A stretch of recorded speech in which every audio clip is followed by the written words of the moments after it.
Pengertian sholat duha. Sholat duha adalah sholat sunnah yang dilakukan seorang muslim ketika waktu duha. Waktu duha adalah waktu ketika matahari mulai naik kurang lebih 7 hasta sejak terbitnya kira-kira pukul 7 pagi hingga waktu zuhur.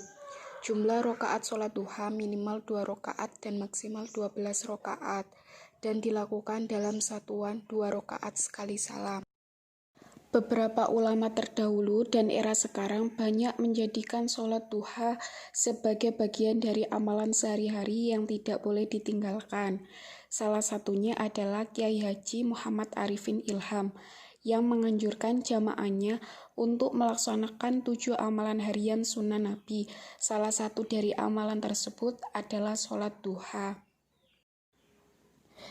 Dari beberapa penjelasan ulama diketahui jika sholat duha sangat berkaitan erat dengan rezeki. Hal ini didasari dari sebuah hadis yang berbunyi, siapa yang melaksanakan sholat duha 2 rakaat, maka akan ditulis sebagai orang-orang yang tidak lalai dalam mengingat Allah. Barang siapa yang melaksanakan 4 rakaat akan ditulis sebagai orang-orang yang suka beribadah. Siapa yang melaksanakan 6 rakaat maka akan dicukupkan ia pada hari tersebut. Barang siapa yang melaksanakan 8 rakaat akan ditulis sebagai orang-orang yang selalu berbuat taat. Dan barang siapa yang melaksanakan 12 rakaat maka akan membina baginya maligai di dalam surga. Hadis riwayat At-Tabrani. Syarat dan ketentuan sholat duha. 1. Waktu sholat duha. Ciri khas sholat duha adalah adanya batasan waktu. Sesuai dengan namanya, batasan waktu ditetapkan sejak matahari beranjak naik hingga hampir mencapai puncaknya. Hal itu telah digambarkan dalam sebuah hadis. Zaid bin Arqam melihat orang-orang melaksanakan sholat duha di awal pagi. Ia pun berkata, tidaklah mereka mengetahui bahwa sholat di selain waktu ini lebih utama. Sesungguhnya Rasulullah SAW bersabda, sholat orang-orang awabin, yaitu orang-orang yang taat kembali pada Allah, adalah ketika anak unta mulai kepanasan. Hadis riwayat Muslim.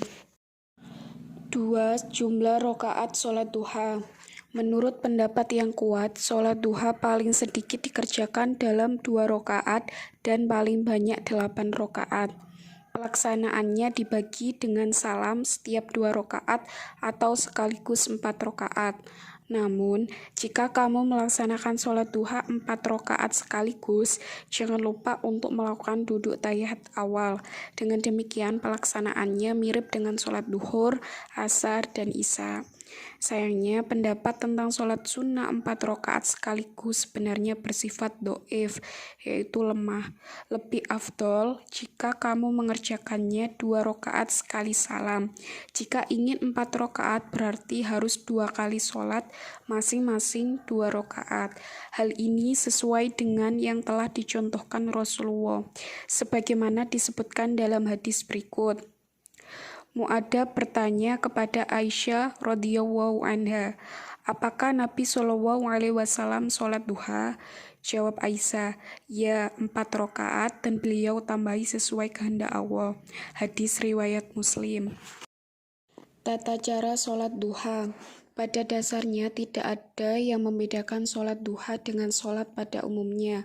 Namun ada beberapa hal yang harus diperhatikan dalam melaksanakan sholat duha, di antaranya niat sholat duha.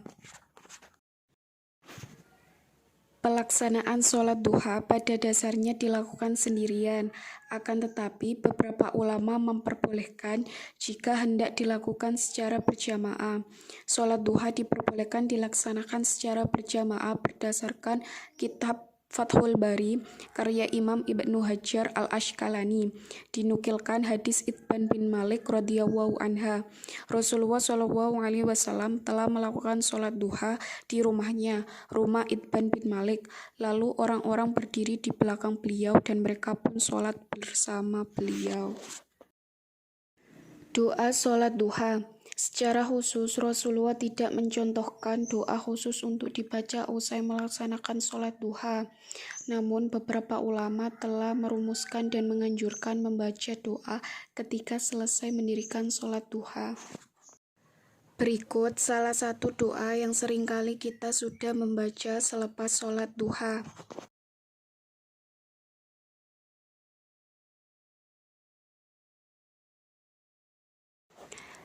Hikmah sholat duha. Pertama, menebus kewajiban sedekah untuk setiap persendian. Dalam diri manusia terdapat 360 ruas tulang. Wajib bagi semua orang untuk mengeluarkan sedekah atas setiap ruas tulangnya. Para sahabat bertanya, siapakah yang mampu melakukan hal itu, wahai Nabi Allah? Beliau bersabda, menutupi ludah di masjid dengan tanah, menyingkirkan sesuatu dari jalan bernilai sedekah. Jika kamu tidak bisa mendapatkan amalan tersebut, maka 2 rakaat duha menggantikan kewajibanmu. Hadis riwayat Abu Dawud. Kedua, digambarkan sebagai orang yang mendapat perampasan perang. Rasulullah SAW mengutus sekelompok utusan perang. Kemudian utusan ini membawa banyak harta rampasan perang dan pulangnya cepat. Kemudian ada seorang berkata, "Wahai Rasulullah, kami tidak pernah melihat kelompok yang lebih cepat pulang dan lebih banyak membawa ghanimah melebihi utusan ini." Beliau menjawab, "Maukah aku kabarkan keadaan yang lebih cepat pulang membawa kemenangan dan lebih banyak membawa rampasan perang? Yaitu seseorang berwudu di rumahnya dan menyempurnakan wudunya, kemudian pergi ke masjid dan melaksanakan sholat subuh, kemudian tetap di masjid dan diakhiri dengan sholat duha. Maka orang ini lebih cepat kembali pulang membawa kemenangan dan lebih banyak rampasan perangnya." Hadis riwayat Abu Ya'la. Ketiga, termasuk ke dalam golongan awabin. Dari Abu Hurairah radhiyallahu anhu, Rasulullah SAW bersabda, "Tidak ada yang menjaga sholat duha kecuali para awabin." Beliau mengatakan, sholat duha adalah sholatnya para awabin. Hadis riwayat Ibnu Huzaimah. Adapun orang awabin adalah orang-orang yang taat kepada Allah atau orang-orang yang kembali taat. Keempat, dicukupi kebutuhan hidupnya selama siang. Dari Nuaim bin Hamr al-Ghatafani, beliau mendengar Rasulullah SAW bersabda, Allah Ta'ala berfirman, "Wahai anak Adam, janganlah engkau tinggalkan 4 rakaat sholat di awal siang, di waktu duha, maka itu akan mencukupimu di akhir siang." Hadis riwayat Ahmad. Kelima, mendapat pahala haji dan umroh sempurna. Dari Anas bin Malik, Rasulullah SAW bersabda, "Barang siapa yang melaksanakan sholat subuh secara berjamaah, lalu ia duduk sambil berzikir pada Allah hingga matahari terbit, kemudian ia melaksanakan sholat 2 rakaat, maka ia seperti memperoleh pahala haji dan umroh." Beliau pun bersabda, "Pahala yang sempurna, sempurna dan sempurna." Hadis riwayat Tirmidzi. Keenam, mendapat jaminan balasan pahala yang setimpal. Barang siapa yang melaksanakan sholat duha 2 rakaat, maka akan ditulis sebagai orang-orang yang tidak lalai dalam mengingat Allah. Barang siapa yang melaksanakan 4 rakaat, akan ditulis sebagai orang-orang yang suka beribadah. Siapa yang melaksanakan 6 rakaat, maka akan dicukupkan ia pada hari tersebut. Barang siapa yang melaksanakan 8 rakaat, akan ditulis sebagai orang-orang yang selalu berbuat taat. Dan barang siapa yang melaksanakan 12 rakaat, maka Allah akan membina baginya menggeligai di dalam surga. Hadis riwayat At-Tabrani.